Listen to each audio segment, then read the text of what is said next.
계속해서 광주 전남권 뉴스입니다. 밤사이 광주에서 코로나19 확진자 10명이 추가로 발생했습니다. 전남대병원 관련자를 중심으로 확산세가 이어지고 있습니다. 취재기자 연결합니다. 박지선 기자, 자세한 상황 전해주시죠. 네, 밤사이 전남에서는 추가 확진자가 나오지 않았는데요. 광주에서 10명의 확진자가 발생했습니다. 이 가운데 7명은 전남대병원 관련 확진자입니다. 이들은 모두 자가격리 중에 격리 해제 전 검사에서 확진 판정을 받았습니다. 신경외과 의사 4명이 확진됐고요. 퇴원 환자와 화순 전대병원 간호사의 지인 3명도 포함됐습니다. 어제 확진된 광주의 한 중학생 부모도 확진 판정을 받았는데요. 이 학생을 포함해 이틀 전 확진자가 발생한 중학교 2곳을 전수조사한 결과 학생과 교직원 가운데서는 추가 확진자가 나오지 않았습니다. 또 직원은 물론 재소자 감염까지 이어지고 있는 광주교도소도 기존 확진자를 제외한 나머지 재소자 1,900여 명이 음성 판정을 받았습니다. 밤사이 광주에서 발생한 확진자 10명 가운데 9명은 전남대병원과 모 중학교로 감염 경로가 나타났는데요. 광주 쌍암동에 거주하는 광주 651번째 확진자의 감염 경로는 아직 확인되지 않았습니다. 이 확진자는 기존 감염 경로와 무관한 것으로 추정되면서 방역당국의 긴장감이 높아지고 있습니다.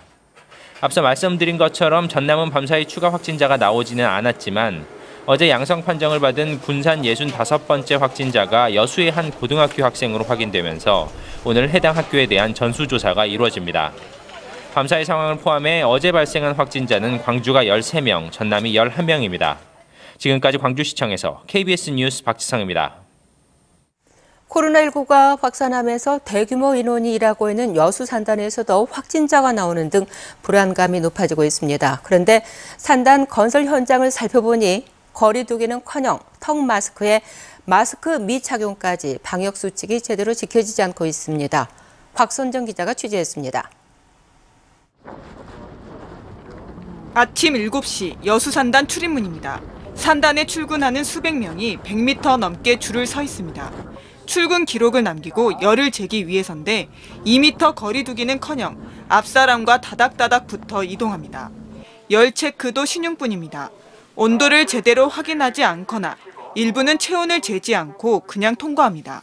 열 체크는 그거 진짜 나고 봤을 때는 행식상인 것 같아요. 몇 초 사이에 들어갔다 나왔다 출입을 하는데 거기서 워낙 사람이 많이 들어가니까 이제 여기 있어서 우리가 어떻게 보다 우리가 들어가는 모르죠. 안 돌아갈 수가 없죠. 안만 마스크를 쓰지만은 그러지를 않고 전부 다 붙잡니다. 점심시간은 더 심각합니다.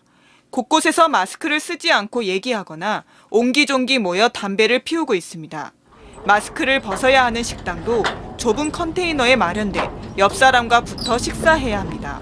몸에 따닥따닥 붙어서 먹을 수밖에 없는 상황인 거죠. 왜냐하면 컨테이너 수는 한계가 있고 사람은 많고.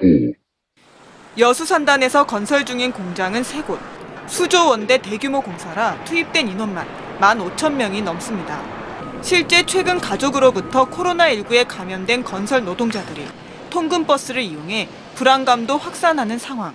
시공사나 건설업체 소속이 아니라 이 현장 저 현장 옮겨가면서 일을 하는 경우가 많고 감염이 발생했을 때 그 현장에 누가 있었는지 파악이 안 될 수도 있고 동선 추적이 어려울 수가 있어서 또 문제가 될 수 있습니다. 이에 방역지침 감독관리자와 방역당국인 여수시는 현장 계도 활동과 더불어 곳곳에서 체온 측정을 하고 있다고 밝혔습니다. 하지만 마스크 미착용으로 인한 과태료 부과는 단 한 건도 없었습니다. KBS 취재가 계속되자 여수 산단 업체들은 출입문에 1m 봉을 설치해 거리 두기를 유지하겠다고 밝혔습니다.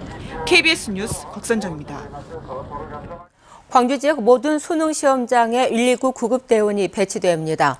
광주시 수방본부는 코로나19가 확산하는 가운데 다음 달 3일 수능 시험이 치러지는 만큼 관내 모든 시험장에 119 구급대원을 배치해서 응급 상황 등에 대응하기로 했습니다. 광주시 수방본부는 또 코로나19 확진자와 자가 격리자에 대해 거점 병원이나 별도 시험장으로 이동할 때 구급차 서비스를 이용할 수 있고 119 등으로도 예약이 가능하다고 밝혔습니다. 전남대 총장 1순위 후보로 추천된 정성태 의대 교수의 연구윤리 위반 의혹이 새롭게 확인됐습니다. 연구 업적으로 등록된 또 다른 학술 논문이 제자가 쓴 석사 논문과 매우 유사한 것으로 나타났습니다. 하지만 학술 논문 어디에도 제자의 석사 논문을 인용했다는 표현은 없습니다. 보도에 김효신 기자입니다. 타인의 논문 등재 등 연구윤리 위반 의혹이 제기된 전남대 총장 1순위 후보 정성택 교수. 전남대는 정 후보자의 학술 논문은 물론 저서와 석박사 지도 논문을 모두 검증했고 제기된 의혹에 대해서 다시 검증했지만 연구윤리 위반은 없었다고 밝혔습니다. 하지만 이것 말고도 정 후보자의 다른 학술 논문이 제자의 학위 논문과 매우 유사하다는 의혹이 추가로 확인됐습니다. 정 후보자가 지도 교수로 표기된 김모 씨의 석사 논문입니다. 지난 2007년 2월 학위가 수여된 이 논문은 양성 골 종양 치료 후 황산칼슘을 이식한 결과가 주제입니다. 8달 뒤에 정 후보자가 제1저자로 국내 학술지에 게재한 논문과 주제가 동일합니다. 논문의 요지인 초록을 살펴봤습니다. 연구 목적은 양성 골 종양 치료 후 황산칼슘 이식. 결론은 이식이 효과적이고 소아의 경우 특히 유용하다는 내용으로 세부적인 표현만 다를 뿐 거의 같습니다. 연구 방법도 수술 후 해당 부위에 황산칼슘을 이식하는 형태로 동일한데 연구 대상의 숫자만 석사 논문은 22명, 학술 논문은 14명 늘어난 36명으로 차이가 있습니다. 본문에서는 똑같은 사진까지 확인됩니다.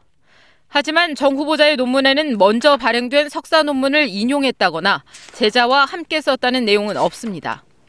KBS가 자문을 구한 교수들은 명백한 연구윤리 위반이라고 답했습니다. 하지만 전남대 총장 후보자 연구윤리검증위원회와 정 후보자 모두 이 사례 역시 연구윤리 위반이 아니라는 입장입니다.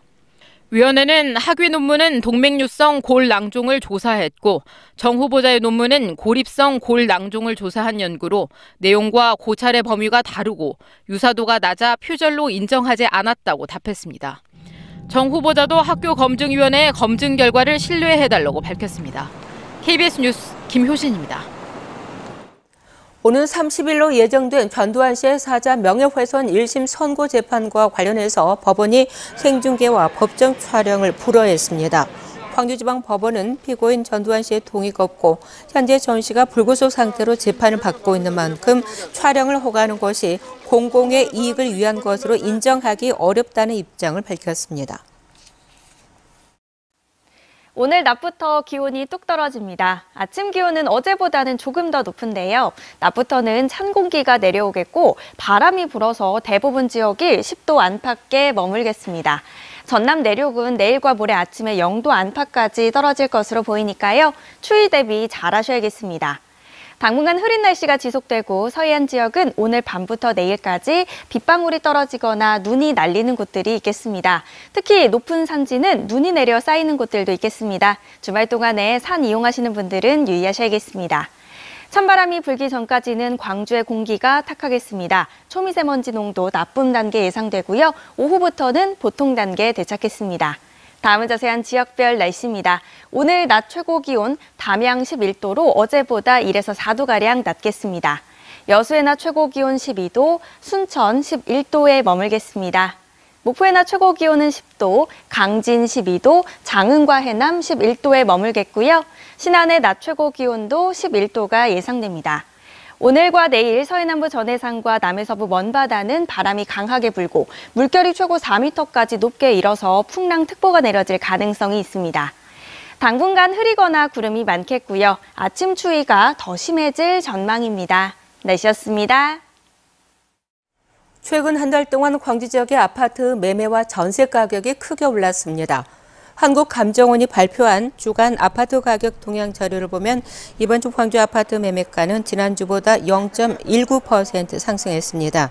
지난달 상승폭 0.04%와 비교해서 한 달 만에 0.15%포인트 올랐습니다. 이번 주 광주 전세가도 0.22%나 올라 지난 2015년 11월 0.32% 상승 이후 최고 상승폭을 기록했습니다. 집값 상승과 전세난으로 어려움을 겪고 있는 중산층 이하 무주택 가구의 주거 안정을 위해서 광주에 공공임대아파트가 대거 공급됩니다.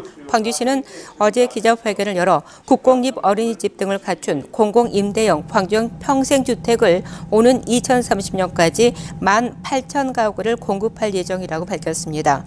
광주시는 광주형 평생주택의 공급 대상을 기존 저소득층에서 중소한층 이하 무주택 세대로 확대하고 면적도 60제곱미터 이하에서 85제곱미터 이하까지 늘려 공공임대주택의 혁신 모델을 만들 계획입니다. 광주 지역 마트 등에 유통되는 식품과 학교 급식 식재료가 방사능에 안전한 것으로 나타났습니다. 광주시 보건환경연구원은 관내마트와 도매시장, 학교 급식 식재료로 납품되는 수산물과 농산물, 가공식품 등 380여 건에 대해 정밀 검사를 한 결과 방사능이 전혀 검출되지 않았다고 밝혔습니다. 검사 결과는 광주시 홈페이지를 통해서 확인할 수 있습니다. 금요일 아침 함께한 KBS 뉴스를 마칩니다. 감사합니다.